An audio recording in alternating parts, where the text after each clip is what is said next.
Hello everybody, this is Fernando for the latest Ghosts and Spirits video. Alright, let's go ahead and let's continue this chapter 3, part 4 from the book The World's Greatest Ghost by Roger Bohr. This one once again having to do with horrific hauntings. Very good chapter, lots of good interesting little encounters here and there. Some that I've talked about already, some new ones as well, including some really old ones. I especially love the ones that are dated from like the 1700s down to the early 1800s. Gives you an idea again that those particular encounters are not forgotten. I mean, it's been over 200 years in some of those cases, but here they're being chronicled once again for the world to realize. So without further ado, let's go ahead and let's start this part 4. This first segment is called the Hellhounds. Already some of that stuff I've talked about in the past.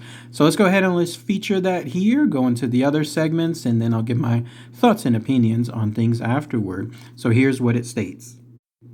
Dogs, cats, and horses have always been associated with the spirit world. They are said to sense, even see ghosts, which are invisible to the human eye. But some animals exist as four-legged phantoms themselves. The most terrifying are the giant black hounds of hell. Almost every part of Britain has such legends, fiendish harbingers of doom with blazing eyes and snarling teeth.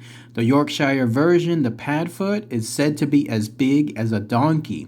The Welsh call theirs Gwaggly, and the Lancashire dog is known as Trash or Shrieker. On the Isle of Man, the Mouth or Modi Doo is said to haunt Peel Castle, and soldiers once refused to patrol the battlements there alone. One sentry who dared to serve solo was found gibbering next morning and died 3 days later.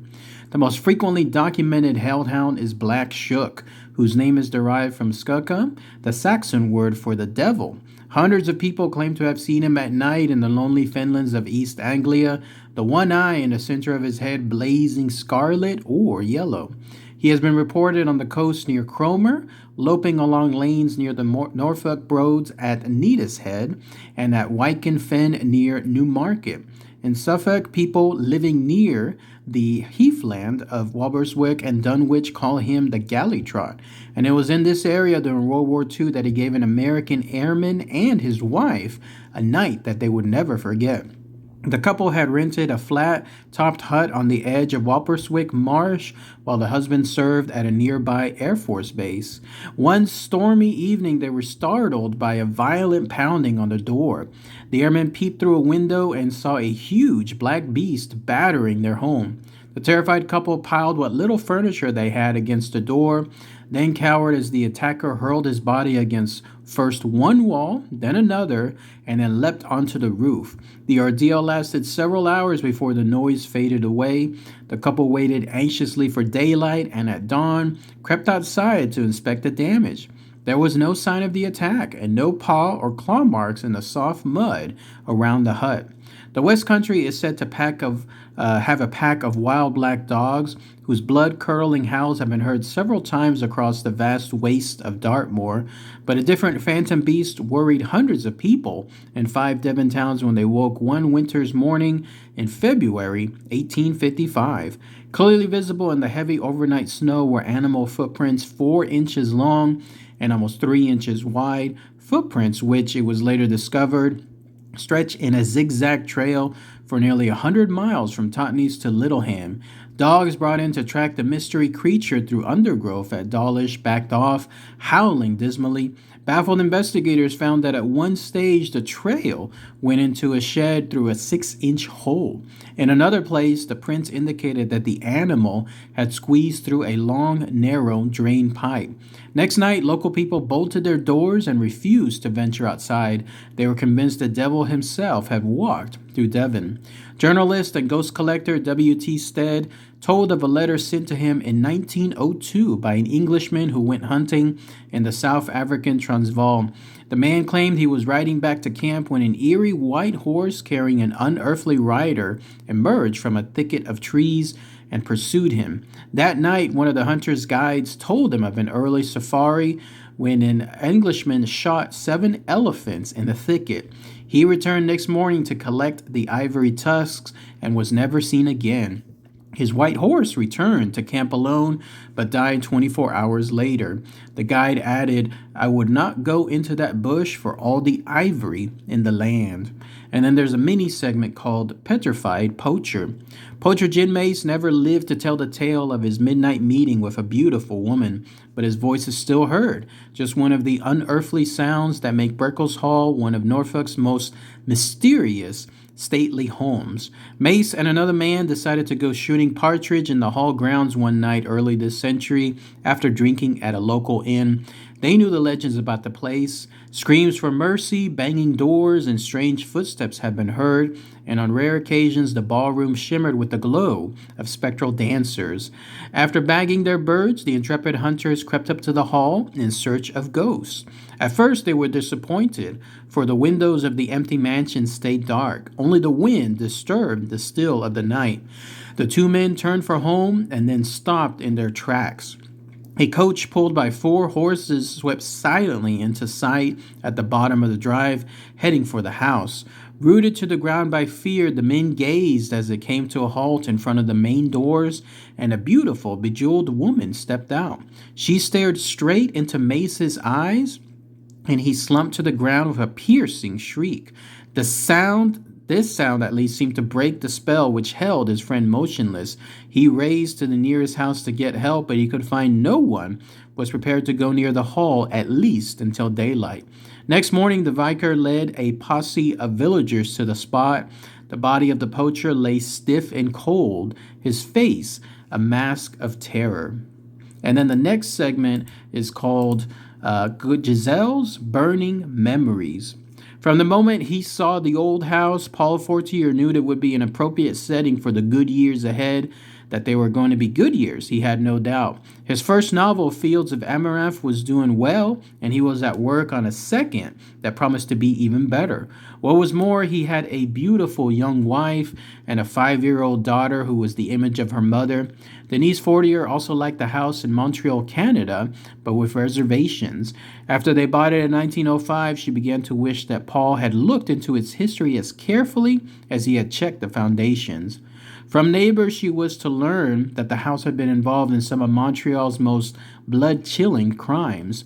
Built in 1805 as a detention home for wayward children, it was wrecked by fire after 2 of the children had murdered the owner and his wife. In spite of the age, the children were hanged. The house was rebuilt for more than a century, was plagued by disasters. They included arson, murder, and inexplicable double suicides. And then there were cold spots. Pockets of numbingly cold air that seemed to move from room to room. Denise became increasingly apprehensive about their new home, and Paul began to look at her with growing doubt and pity. In desperation, Denise went to her priest. Though the good man listened sympathetically as she urged him to exorcise the house, she thought that his face mirrored some of Paul's skepticism. Denise went home that evening with the certainty that something frightful was going to happen. Looking at her husband that evening, she was sure that Paul had changed. He drank too much wine at the dinner table and became morose. Something in their mood seemed to communicate itself to 5-year-old daughter to Giselle. Sensing that the girl was frightened, Denise carried her off to bed. The child whispered, "Can we leave here sometime soon?" And the mom said, "I don't know, dear, why?" And she said, "Those cold spots you tried to show Daddy, I think there was one in my bed last night. I woke up with my teeth chattering even though the room was hot." Trying to conceal her own fear, Denise bent and kissed her. "It was probably just a bad dream," she said. Those were the last words the little girl heard from her mother's lips. That night, the child again woke to a nightmare. It began with a suffocating odor of smoke in the house. Screaming, she ran to her parents' bedroom and flung open the door. The walls and ceiling of the room were ablaze, but they were infinitely worse horrors. Her father's body lay close to the bed with a pair of scissors driven into his throat. And in the deep, soft bed, her mother was struggling with 2 naked boys, scarcely bigger than Giselle. Denise's lips yawned in a silent scream as the giggling children pummeled her body. But when Giselle returned from next door with help, The room had changed so inexplicably that the little girl's story would always be doubted. There was no fire in the room, and no evidence that there ever had been one. The vicious children had vanished. Beaten almost beyond recognition, there was only her mother's unconscious body and the corpse of Paul Fortier. Police concluded that Giselle's story was pure fantasy, subconsciously devised to conceal the facts. Obviously, there had been a savage family quarrel in which she had seen her battered mother kill her father in self-defense. It was a theory Denise herself could neither confirm nor deny. In a catatonic state, she was taken to a hospital where she died 3 months later. The orphan child went on to live with her grandparents in Seattle. Because of fear of its ghostly inhabitants, the frontier house was never again occupied. It burned to the ground in 1906. And then there's a mini segment called Brush with a Ghost. Viker's daughter, Elsie Marshall, was just 21 years old in 1893 when she was murdered by bandits in China, where she worked as a missionary. She is believed to be the invisible being who brushes past staff of the library, which now occupies her former home in Blackheath, London. And then there's another mini segment that's called Date with Doom. Lord Thomas Littleton was in surprisingly jovial mood as he sat down to breakfast with close friends at his home in Epsom, Surrey on November 24th, 1779. But his guests choked on their kidneys and category as he joked they had been visited during the night by the ghost of a girl who had killed herself after he seduced and deserted her. She said that in exactly 3 days he would be dead. Later that day, the peer made a magnificent speech in the House of Lords. He continued his roistering life as one of the great characters of London society. He assured friends he had never felt better and arranged to stay the following weekend with Peter Andrews, a member of Parliament who lived in Dartford, Kent. But on the third night, as the clock struck the 11th hour, Littleton suddenly clutched his side, collapsed, and died in the arms of his valet. At exactly that moment, Andrews woke at Dartford to find the peer standing beside his bed, wearing the dressing gown the MP had left out for him. "It's all over for me, Andrews," said the figure. Andrews followed his friend, but found Littleton's room empty, the dressing gown still hanging on its hook, and the next morning he learned of his friend's death. And then the last segment is called A Rover's Return. Cecil Bath had just driven past a wrecked German tank during World War II when a sandstorm struck. The Royal Air Force mechanic, returning to his Libyan base after a supply trip, decided to wait it out. He sat reading a dog-eared magazine and drinking beer given to him earlier by some Australian pals. As a gust of wind shook his 3-ton truck, Cecil looked up and saw a lone uniformed figure in the whirling dust. He beckoned the man to the lorry and told him to jump in. Both sheltered from the lashing sand outside, chatting and swinging beer. The stranger, wearing a khaki uniform without any insignia, spoke in a clipped, rather stilted accent. But after 2 years of desert warfare, Cecil paid no heed to the rather ragged look and put the accent down to either South African or Dutch, both fighting alongside the Allies. As they drank, the Englishman noticed his stranded companion had a raw burn on his right hand and arm. He urged the stranger to get medical attention, but the only response was a chilling laugh and the words, "It's a bit late for that. Anyways, it doesn't matter." But Cecil did consider that he and his eerie companion had something in common. Before the war, both had been Rover Scouts and had attended an international jamboree in southern England. Daylight had begun to fade as the wind dropped, and the RAF man decided to try to make a run for his camp. He offered the stranger a lift, but he shook his head. "I'm going in the other direction," he said. "Thank you for the beer." The man stepped down from the truck, and they shook hands. "God watch over you, Tommy," said the stranger. Cecil felt that the hand he was shaking was cold and stiff. Cecil drove away, but there was no trace of the uniformed figure in the rearview mirror. He got out to look, but all he could see was the wrecked shell of the enemy tank. Later that week, Cecil returned to the airfield by motorbike just as the recovery crew was hauling the tank wreck onto a transporter. He stopped to look, and the corporal in charge told him that the tank driver had died at the controls a month before when the tank was hit in a turret by a shell. They had laid the body out under the canvas. Cecil lifted the makeshift crowd. There, with decaying skin and dead eyes, was his beer-drinking desert companion from a few days earlier. Shaken, Cecil dropped the ground sheet. He clambered onto the tank wreck and peered into the half-light. Glinting in the sunlight, he could see an Australian beer bottle. And then there's one last mini segment called A Toast to Tragedy. The Fleur de Lis pub at the Somerset Village in Norton, St. Philip is haunted by a man who stopped there to drink 300 years ago and paid for it with his life. Rebels who had supported the Duke of Monmouth's uprising were being tried in a court across the road at what is now the George Inn, and those sentenced to die were led to their execution in an orchard behind the Fleur de Lis by a passage behind the bar. The thirsty traveler held open a gate for one party of condemned men, but was hustled on with them by guards and hanged in error. William Harris, who became landlord of the Fleur de Lis in 1974, heard jangling chains in the icy cold passage, and his wife saw a shadowy figure walk up the corridor of the empty pub. The previous landlord once locked his dog in an office for an hour while he went out. On his return, the animal was out of his mind with terror, bolted into the road, and was then run over. Then that's it. That actually ends everything associated with Chapter 3 from the book The World's Greatest Ghost by Roger Bohr. Let's go ahead and let's talk about those segments here. First off, the Hellhounds. As you can tell, I've talked about some of those in the past, especially the Black Shook. A Black Shook is almost like the all-star when it comes to these type of devil dogs. Still an interesting story. If you want to check out the video that I have, just type in Black Shook on my channel and then it'll pop up there. I still see people discovering it because every now and then I'll see comments associated with it.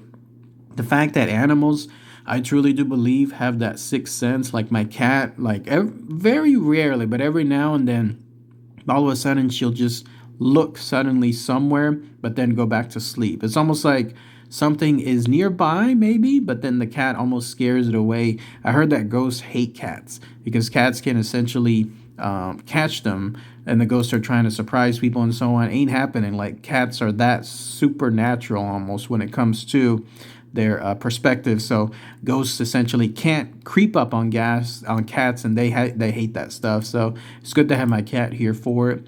Giselle's Burning Memories was another interesting story. Fascinating house. The idea that you have a house that again involved ghostly activity to the point where they were beating a woman and they had taken a pair of scissors and then stabbed a man at the throat with it. That is again pointing towards the most deadliest of all ghosts, far beyond anything involving poltergeist, because these are basically murdering ghosts right then and there. So the fact that this happened to that poor couple and that the young girl had to see that as well. And then, of course, the police thinking, no, that's not what happened, that these were just a lover's quarrel gone wrong. But the little girl knew what she saw. What a horrible way to go. Not only did she see her parents basically be killed by these ghosts, but now she had to question her own sanity afterward because everyone was questioning her about it.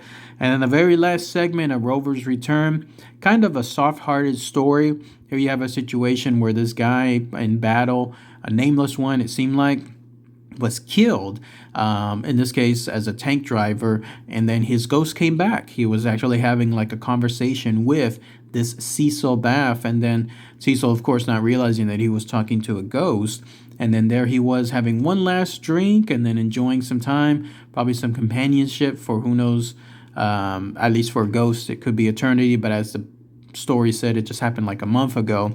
But yeah, there he was enjoying himself, and then when the time came to end, that's when he left off and walked away, and then the person realized that I just see a ghost because they couldn't see them anymore. And then it was confirmed by looking at the tank and then seeing the information or hearing the information from the other corporal in charge. Fascinating stuff.